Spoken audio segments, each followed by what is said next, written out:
الحمد لله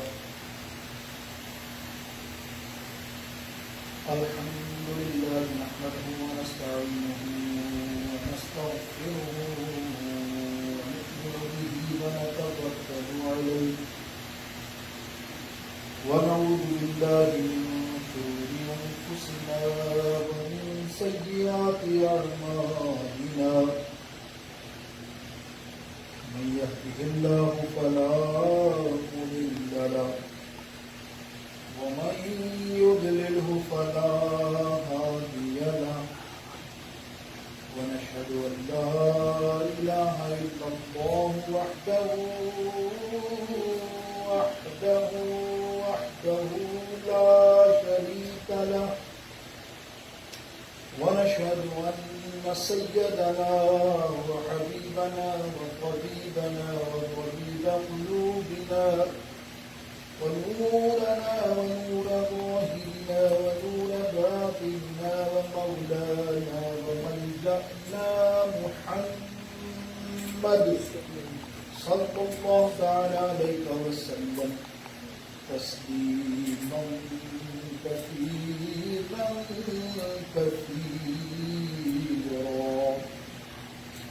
أما بعد أعوذ بالله من الشيطان الرجيم بسم الله الرحمن الرحيم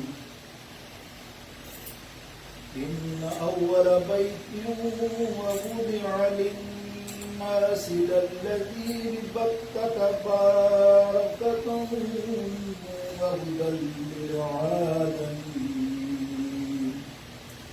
صدق الله مولانا العظيم رب اشرح لي صدري ويسر لي امري واحلل عقدة من لساني يفقهوا قولي وسع زمن يسر سامع مدد قيل يدي مدد كعبي مدد إن الله وملائكته يصلون على النبي يا أيها الذين آمنوا صلوا عليه وسلموا تسليما اللهم صل على سيدنا مولانا محمد وعلى آله وأصحابه وبارك وسلم وصلوا عليه ربك رب العزة عما يصفون وسلام على المرسلين والحمد لله رب العالمين.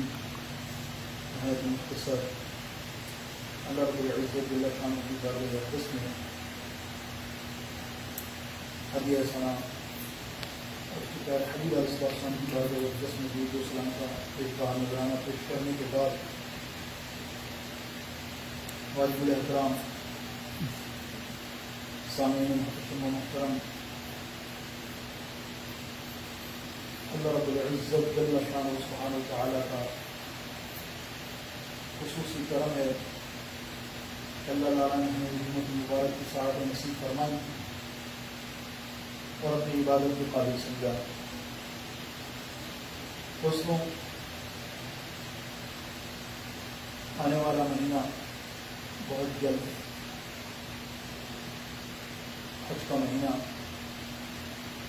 بالکل قریب ہے، بلکہ لاکھوں توحیدان اسلام اس مرکز والی جگہ پر پہنچ چکے ہیں اور کچھ اور بہت سے جانے والے ہیں. آج ہم کوشش کریں گے کہ اسلام کے سب سے بڑے مرکز اور اللہ کی بڑی بابرکت جگہ کعبہ شریف کے بارے میں، شان کعبہ، عظمت کعبہ، برکت کعبہ، رحمت کعبہ شریف کی کچھ گوشت گزار کریں گے. اللہ رب العزت سے دعا ہے اللہ حبیب علیہ السلام کے صدقے میں سچ کہنے کی توفیق اور عطا فرمائے، اور جو کہا جائے اللہ تعالیٰ اس کو مجھ سمیت عمل کی توفیق عطا فرمائے. دوستوں، اللہ تعالیٰ قرآن مجید فرقان حمید میں ارشاد فرماتا ہے ان اول بیت وضع للناس، بے شک ہم نے اول پہلی جو مفہوم پہلی جو جگہ دنیا بنانے سے پہلے قائم کی وہ کیا ہے؟ وہ مکہ شہر ہے. للذی ببکر یعنی وہ مکہ شہر میں ہے بڑی برکت والی جگہ. للذی ببکر مبارکا وہدی للعالمین وہ سارے عالم کے لیے ہدایت کا نمونہ ہے. تو مکہ شریف کا ذکر ہو رہا ہے, کعبہ شریف کا ذکر ہو رہا ہے, اور کعبہ شریف کو بابرکت جگہ قرار دے دیا رب العالمین ہے. اور دوسرا, پہلی دنیا کے اندر کوئی چیز اگر تعمیر کی زمین سے پہلے دنیا میں تو وہ کعبے کی بنیاد. مفسرین محدثین فرماتے ہیں وہ کعبے کی اللہ رب العالمین نے بنیاد رکھی تو فرشتوں نے اس کو پھیلا کر ساری دنیا بنا دی. یعنی یہ پوری سینٹرلائز آپ کہیں اس کو یونیورس ورلڈ, اس کی حکمت بھی بڑی اچھی بیان کی کہ پوری دنیا جو ہے اس کعبے سے کھینچ لی گئی.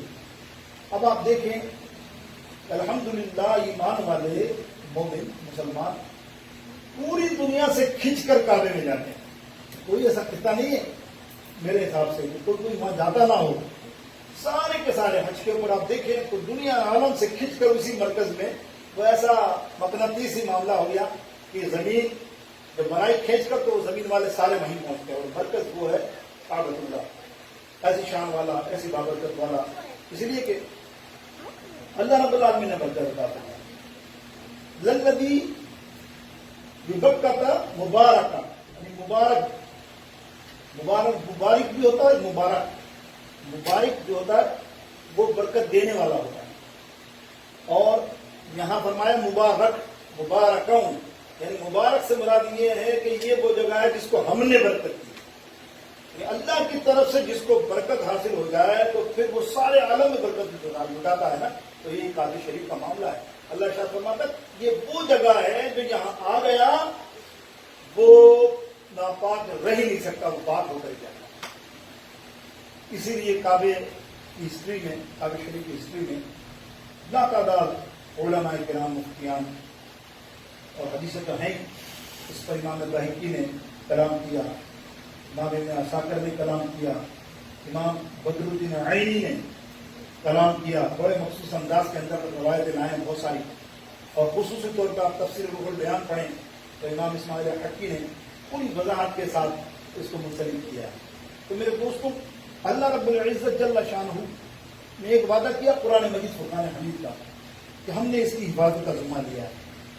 اور واقعی اللہ رب العالمین نے قرآن کی حفاظت کیسی کی کہ تمام مسلمانوں کے سینے کے اندر قرآن محفوظ ہے.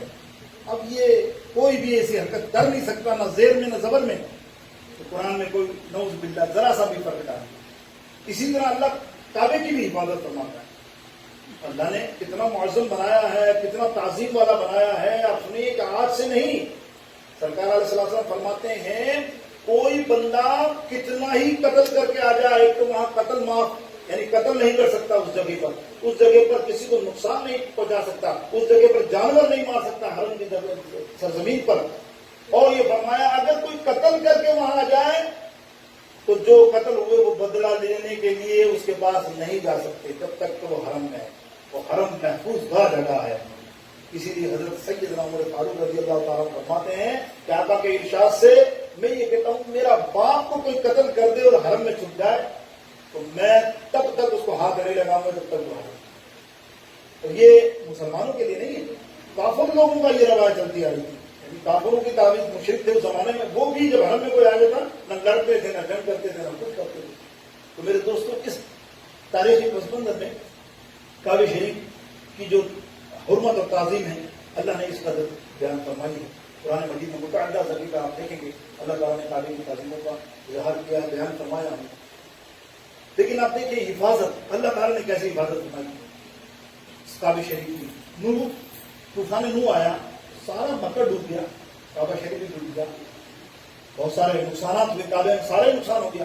اللہ رب العزت نے مفسرین فرماتے ہیں اس کعبے کو زمین سے اٹھا کر اس کی تہ کو جو بظاہر اللہ کے نزدیک وہ جو نصب کیا تھا, عمارت نہیں, عمارت تو ہم نے بنائی ہے, وہ اٹھا کر اللہ رب العالمین نے چوتھے آسمان فرشتوں کو حکم دیا اس کو یہاں نصب کرو.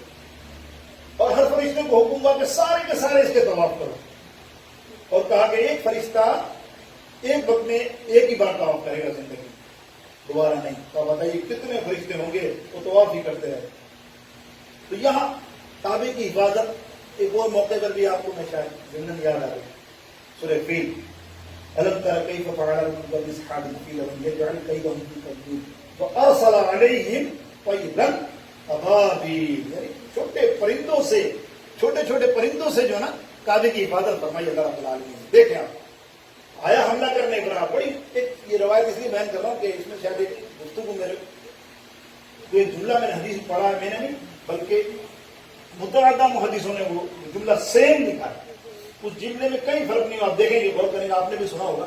اس جملے میں آپ غور کیجیے، حضور علیہ السلام کے دادا جان ہیں اور آج کے جو مفروضات بیان کرنے والے نامعقول قسم کے لوگ جو دعویٰ کرتے ہیں حضور کے شان میں کہ حضور کے والد نعوذ باللہ مسلمان کیسے، یہ آپ سنتے رہتے تانے، ان کے آپ الفاظ حدیث کے سنیے، آپ سمجھیں گے، آپ بھی سوچیں، آپ بھی پڑھے لکھے سمجھدار ہیں کہ یہ جو بات کی ہے اس کا کیا مقصد ہے. یاد رکھیے محدثین فرماتے ہیں سرکار علیہ السلام کی نسب سے کوئی بھی شرک پسند نہیں تھا، کسی نے بھی اس کو پوجا نہیں کیا. حضور حضرت اسماعیل علیہ السلام سے لے کر حضور کے والد محترم عبداللہ تک، ایون حضرت عبد المطلب جو کعبے کے متولی تھے. آپ سنیے ابراہیم نے حملہ کیا، بڑی مشہور روایت مختصر کی کر رہا ہوں، موضوع نہیں ہے، موضوع ہٹ جائے گا. ابراہیم نے حملہ کیا، اس ظالم نے، اس نے کیا تھا اس کا ارادہ، میں کعبے پر قبضہ کروں گا. اور اس کے آدمیوں نے حضرت عبد المطلب کے اونٹ چھین کر لیا ہے، کڈنیپ کر لیے یا اغوا کر لیے. حضرت مطلب کو یہ تو پتا تھا کہ یہ حملہ کرنے آیا کعبے، لیکن وہ گئے اس کے پاس اونٹ لینے کے لیے. یہ تفسیر ہے سورہ فیل میں. وہ گئے اور ابراہ کا میرے اونٹ واپس کرو. تو ابراہ کہتا ہے کیسا تو متولی ہے، تجھے اپنے کعبے کی فکر نہیں ہے. سنیے جملہ، تجھے اپنے کعبے کی فکر نہیں ہے، تجھے یہ اونٹوں کی فکر ہے. میرے پاس آیا اونٹ لینے، تجھے تو یہ ریکویسٹ کرنی چاہیے یار کعبے میں حملہ نہ کرو، ہمارا معتبر جگہ ہے، ہماری آپ وہ ہے عبادت فلانی فلانی، تو یہ کہنا چاہیے. حضرت عبد المطلب فرماتے ہیں وہ اونٹ میرے ہیں، کہ وہ میری چیز ہے تو اللہ نے مجھے فرمایا کہ تم اس کی حفاظت کرو، اور کعبہ اللہ کا گھر ہے، وہ اللہ حفاظت کرے گا. دیکھا اور آپ جملے سنے، کوئی غور نہیں کرتا، محدثین سب نے بیان کیا. ارے جب یہاں اللہ پہ اتنا یقین ہے ان کے دادا کا، اور پھر تم کہو کہ بتوں والی تو بات ہی نہیں کیوں ہے. 360 بت تو موجود ہی تھے نا اس کعبے میں. اللہ جبھی تو کعبے نے دعا کی. اللہ کے حبیب علیہ السلام فرماتے ہیں، ایک مفسر فرماتے ہیں روایت کو، کہ کعبے نے اللہ سے دعا کی، یا اللہ تو فرماتا ہے یہ برکتوں والی جگہ ہوگی، یہاں پہ یہ بت پڑے ہیں 360، اور مشرک کس طرح تیری نافرمانی کرتے ہیں، کیسے کرتے ہیں یا بتوں کی عبادت اس کعبے میں. اللہ نے ارشاد فرمایا ایک کعبہ فکر نہ کر. اسی وقت ایک نور داخل کیا. فرماتے ہیں، فرمایا اب دیکھ اس نور کی برکت سے کتنے لوگ تیرے پاس آئیں گے کہ تجھے اندازہ نہیں ہوگا، اور سب کو تو نور لڑا دور کر دے گا. اور آج آپ دیکھیں الحمدللہ سرکار نے وہ کعبے کے اندر جا کر جو بتوں کو پاش کیا، ختم کیا ان پتھروں کو. اور آج آپ حال دیکھیں، توحیدان اسلام کا معاملہ دیکھیں آپ، مرکز دیکھیں آپ. اللہ اکبر. یہ نہیں کہ آج پچھلا بھی تھا، لیکن جو بڑھ رہا ہے نا وہ دیکھیں آپ. اللہ اکبر. طواف کعبہ جو میں نے کیا تھا، تو جس حالت میں آپ بھی ہوں گے، آپ نے بھی کیا ہوگا آج سے 15-10 سال پہلے جب حج پہ تھے، تھوڑا مشکل تھا. آج تو اتنی عمارتیں بنا دی ہیں، اوپر نیچے نیچے اوپر، اتنی سطح، اتنے منزلیں، لیکن طواف کعبہ میں لوگوں کی ٹانگیں ہل جاتی ہیں. بڑا مشکل ہوتا ہے، اتنا چین ہے. اور جب ہم نے کیا تھا اس سے بھی ہم نہیں تھی، سہن تھا. لیکن اللہ رب العالمین کا وہ گھر ہے، وہ توحیدان اسلام آج کعبے کی طرف طواف کر رہے ہیں. میرے دوستوں رحمتیں لوٹ رہے ہیں. لیکن یہ بھی تو دیکھیں اللہ رب العالمین کی کوئی جہد نہیں ہے. سوچیے اللہ کی کوئی صرف نہیں ہے. آپ مجھے کہتے ہیں کہ آپ مشرق کی طرف کھڑے ہو، اللہ ہے، بے شک اللہ ہے. میں کہوں گا شمال میں بھی اللہ ہے کہ نہیں، جنوب میں بھی اللہ ہے، مغرب میں بھی اللہ ہے. ارے میرے دل میں بھی اللہ ہے، میرے سامنے بھی اللہ ہے، میرے اوپر بھی اللہ ہے، میرے نیچے بھی اللہ ہے کہ نہیں. لیکن اللہ رب العالمین نے کعبے کی برکت دیکھو کیا شان ہے. اللہ رب العالمین نے اس کو جہد عطا فرمائی کہ اے ایمان والوں، اے مومنوں، اگر تم کو سجدہ کرنا ہے نا تو کعبے کی رخ پہ ہی سجدہ کرنا. رخ ایک ہی بتا دیا، کون سا؟ قبلے کا. اب یہ آپ اعتراض رکا بھی کہہ سکتے ہیں یہ تو کعبہ اللہ تو ہر جگہ ہے، سجدہ ہر جگہ اس طرح نہیں. اللہ نے کہا میرا سجدہ اس کعبے کی رخ پر ہوگا. یہ ہے بہت بڑی برکت والی جگہ میرے دوستوں. لیکن اب یہ غور کیجیے، آئیے ایک حدیث سے چلتے ہیں، محبت والی حدیث، کہ یہ کعبے کو قبلہ بنایا کس نے. کمال تو یہ ہے، لوگ اس کی وہ حقیقت کو نہیں سمجھتے. کعبہ تھا نا، 360 بت تھے، اس کے بعد اس کو ہمارا سجدہ کا بنایا، ہمارا قبلہ بنایا کس نے؟ آئیے دوسرا پارا، اللہ ارشاد فرماتا ہے قد نرا تقلب وجهک فی السماء، اے محبوب ایک نماز میں تمہارا چہرہ اوپر اٹھ گیا. واہ کیا مفسروں نے تعریف کی ہے جملوں کی، بولے تمہارا چہرہ اٹھنا تھا. اٹھنا کیوں تھا؟ کہ سرکار علیہ السلام نے ہجرت فرمائی مدینہ شریف، تقریباً 18 ماہ 17-18 ماہ 2 ہجری، سن 2 ہجری میں اللہ کے حبیب تانا سنتے تھے یہودیوں کا. یہودیوں نے اسلام پھیلتا دیکھا تو یہودی نے کہنا شروع کر دیا واہ بھائی واہ، یہ ٹھیک ہے، یہ ٹھیک ہے ان کا اسلام، یہ ٹھیک ہے ان کی کتاب ایک، ان کا رسول ایک، ان کے سب کچھ ایک، سب کچھ الگ الگ، سب کچھ الگ الگ، لیکن واہ قبلہ ہمارا، یعنی قبلہ ہمارا بیت المقدس، سجدہ تو وہیں کرتے ہیں بیت المقدس میں. اگر ایسا ہی ہے تو چینج کر کے دکھا دیں کہ تانے دیا کرتے تھے مسلمانوں. حضور علیہ السلام کا دل پہ ہی بڑا گزرتا تھا. بس ایک دن نماز کی حالت ہے، پیچھے مقتدی ہیں، حضور علیہ السلام قبلتین مسجد جا کے دیکھیں نا، یہ وہ حقیقت ہے. مسجد قبلتین مدینہ پاک میں جائیں گے تو آپ کو پتہ چلے گا وہاں پریکٹیکلی. میرے کہنے سے لوگ پتہ نہیں سمجھتے ہی نہیں اس بات کو، آج کے لوگ کہاں جا چکے یار یہ کیسے ہو سکتا ہے. ہاں بھائی میرے جیسا مولوی اللہ اگر نماز کے دوران ادھر ہو جائے تو سارے مل کے مجھے معلوم بات ہے نماز کی، یہ مولانا کدھر سے کدھر گھوم رہے ہو، کون سی ہماری نماز بھی توڑ دی ہے کہ نہیں. مفتی کتنے ہیں ایسے عالیشان، ارے ایسے مفتی ہیں اللہ معاف کرے جو عید کی نماز میں صرف عیدی کی نماز پڑھاتے ہیں. میں سچ بتا رہا ہوں آپ کو، یہ لطیفہ نہیں ہے، ہنسی ہے نہیں، بیٹھ کر مسکرائیے ضرور کہ میں حقیقت بیان کر رہا ہوں مسلمانوں. عید کی نماز میں آئے، امام صاحب نے ایک تکبیر بھول گئے، 6 ہوتی ہے نا، سعود بھول جاتا ہے انسان، سجدہ سعود کر لیا، وہ بندہ کھڑا ہو گیا پوری مسجد میں. اور جملہ دیکھو مسلمانوں، جملہ دیکھو، کہتا ہے مولانا صاحب یہ کیا کر دیا، ہماری نماز خراب ہو گئی. بولے کیوں؟ بولے ایک تکبیر آپ نے کم کی. تو مولانا نے عرض کی حضرت میں نے تکبیر وہ جو سجدہ سعود کی آپ تو نماز پڑھتا ہو 5 وقت کی تو تجھے پتا ہو کہ سجدہ سعود ہے کیا. سال میں ایک دفعہ تو مسجد میں آئے، وہ بھی سب سے اگلی سب پہ، اس پہ بھی جھگڑا کرے کہ یار میری تو یہی جگہ ہے، اور اچھے کلف والے کپڑے پہن کر تو سمجھے کہ یہی نماز آخری نماز ہے اور پہلی نماز ہے، اس کے بعد نمازیں ہی نہیں ہوتی. تو وہ امام صاحب نے کہا سجدہ سعود ہو گیا، مسئلہ سمجھے وہ. بولے بھائی سال میں ایک دفعہ آتا ہوں، اتنی صبح سے تیاری کرتا ہوں، کل سے میں کپڑے پہن رہا ہوں بازار میں جا کے عید کے لیے، تو تم نے میری نماز خراب کر دی. تو مولانا سے حجت کر دی. وجہ کیا ہے تو یہ دیکھیں آپ. لیکن حضور علیہ السلام کے صحابہ کا عمل دیکھیں. حضور علیہ السلام نماز میں ایک رکعت تکبیر تحریمہ کے بعد ادا کر لی، اور دل میں خیال آیا یا اللہ یہ یہودی تانا دیتے ہیں، کاش ہمارا قبلہ حرم شریف ہو جائے، کعبہ شریف ہو جائے، اس بیت المقدس کو چینج کر دیا جائے.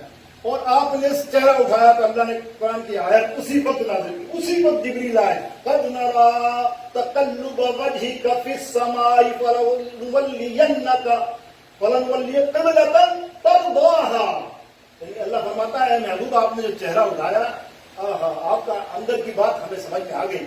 آپ جہاں بھی اپنا چہرہ، قبلتین حرم نہیں کا، یہاں حرم نہیں کا، یہاں قبلتین کو مراد یہ ہے کہ 3-4 کسی بھی جہت میں آپ اپنا رخ کو چینج کر لیں، یہ رب تمہارا وہ قبلہ بنا دے گا، یہ رب تمہارا وہی قبلہ بنا دے گا. کمال ہے. دیکھیں آپ قبلتین، یہاں مفسرین فرماتے ہیں لیکن سرکار کو پسند تھا تولی وجہک شطر المسجد الحرام، حضور علیہ السلام، تو ہمارے لیے وہی کعبہ مقرر ہو گیا. اسی لیے اعلیٰ حضرت کا امام سنت کا جو شعر ہوتا ہے نا، بہت سے لوگوں نے کتابیں لکھی اور اعتراض کیا کہ یار اعلیٰ حضرت کو کیا ہو گیا، یہ کہتے ہیں کہ حاجیو آؤ شہنشاہ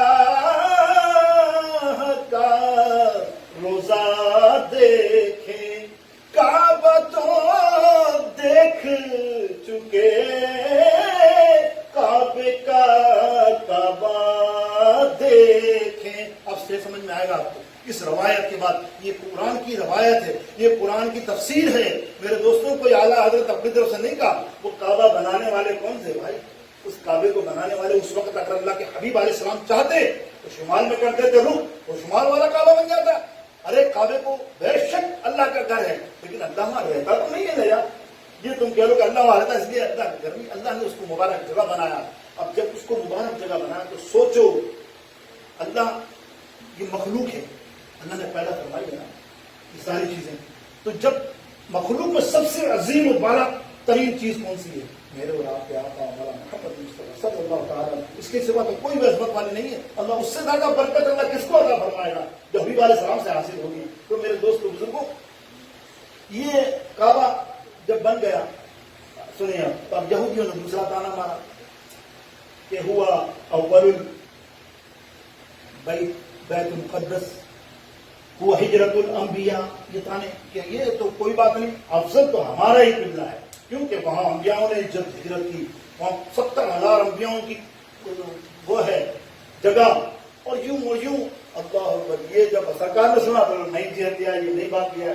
تو اللہ رب العالمین نے قرآن مجید کی جو آیت میں نے تلاوت کی وہ نازل فرما دی. سنو، ان اول بیت وضع للناس، جو پہلی بابرکت جگہ ہم نے دنیا میں پیدا کی وہ کعبہ ہی ہے.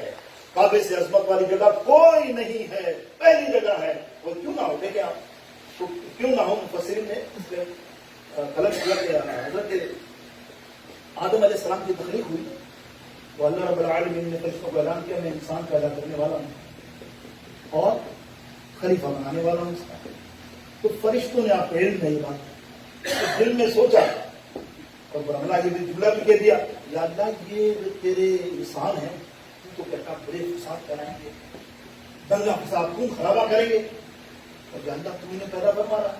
یہ کہہ کے چپے. اللہ رب العالمین کو ان کی بات پسند نہیں آئی. سنیے گا بڑی زبردست تاریخ کو مفسرین قلم سے دیکھیں، امام کاشفی اور امام اس کے جملے میں نے آپ کو بتا تفسیر کو ہٹیان کی اسماعیل کے سامنے پوری تفسیر میں یہ بات کی میں نے نہیں، وہ فرماتے ہیں سنیں کہ جب فرشتوں نے کہا تو اللہ رب العالمین کو اچھا نہ لگا، ناراض ہو گیا.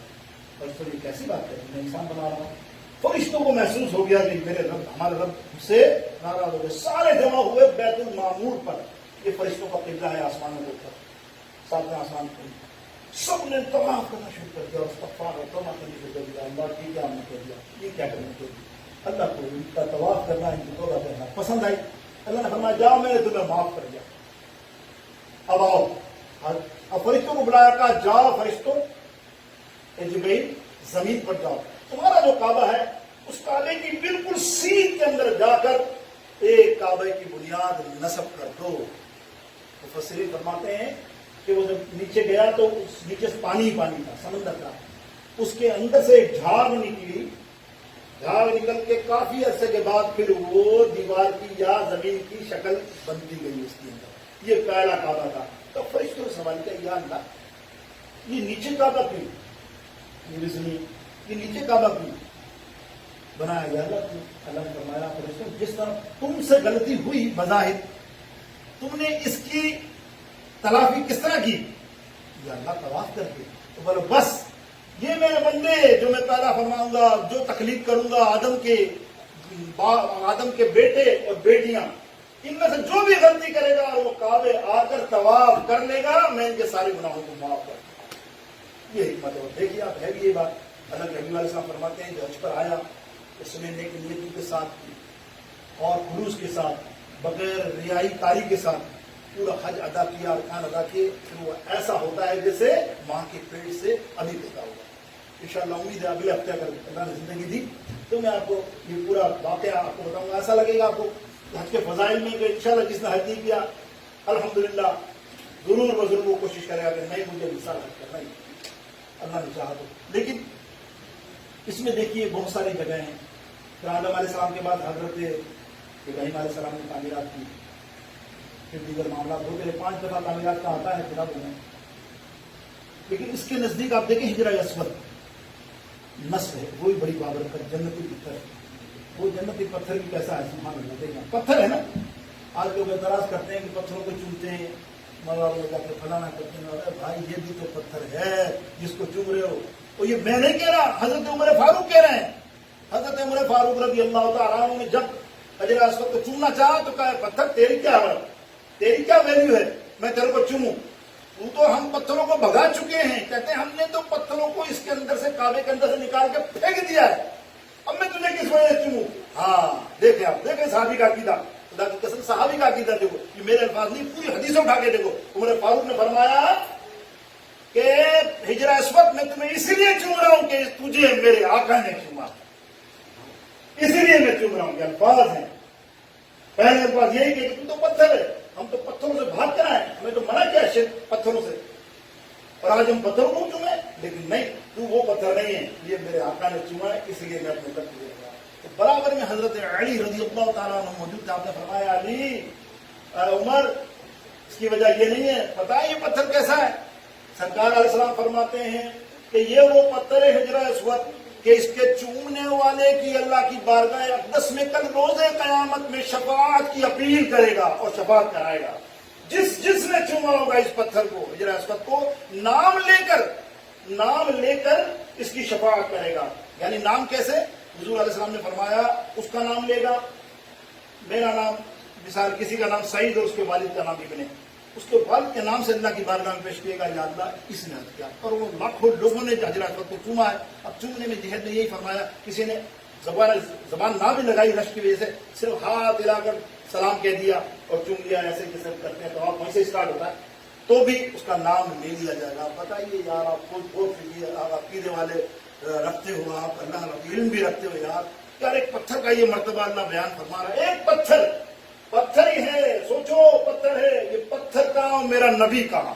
خالی فاصلے دیکھ لو, یہ پتھر کے لیے یہ آ رہا ہے کہ یہ ایک آدمی کی شکل جانتا ہے, یہ ایک آدمی کے نام اور اس کے باپ کے نام اللہ کی بارگاہ میں پیش کرے گا. تو میرے آقا کے شفاعت کے منکروں, تم کیسے لوگ ہو؟ تم میرے نبی علیہ السلام ایک آدمی کو چنیں گے نہیں, چن کر وہ شفاعت عطا نہیں فرمائیں گے. میرے دوستو غور کیجیے, قیامت کے دن میرے نبی علیہ السلام کو ایسا اختیار نہیں ہوا کہ وہ پہچان سکے کہ یہ میرا غلام ہے, یہ میرا غلام ہے, یہ میرا غلام ہے. کیوں نہیں پہچانیں گے؟ انشاءاللہ تعالیٰ. میرے دوست بزرگوں, اللہ رب العالمین جل شان سے دعا ہے, اللہ تعالیٰ ہمیں صحیح معنوں میں دین مضبوط کی, اللہ تعالیٰ توفیق عطا فرمائے, اور مجھے آپ سب کو حج بیت اللہ کی بار بار زیارت نصیب فرمائے. خصوص طور پہ حاجی وہاں موجود ہے, انشاءاللہ اگلے ہفتے میں بتاؤں گا آپ کو ایک دعا, آپ دیکھیں وہ دعا بہت محدثوں نے اس کو لکھا ہے, بلکہ محدثوں اولیاء کرام تو اس دعا کو حاصل کرنے کے لیے اور اس دعا کو قبول کرانے کے لیے کیا جدوجہد کرتے تھے. انشاءاللہ اگلے ہفتے بیان ہوگا, آپ دیکھیے گا, تو آپ کے حاجی وہاں موجود ہوں تو ایک دعا ان کو ضرور بولیے گا. انشاءاللہ تعالیٰ ہم سب کا اللہ تعالیٰ بیڑا پار فرمائے, ہمیں بھی حج کی سعادت میں فرمائے.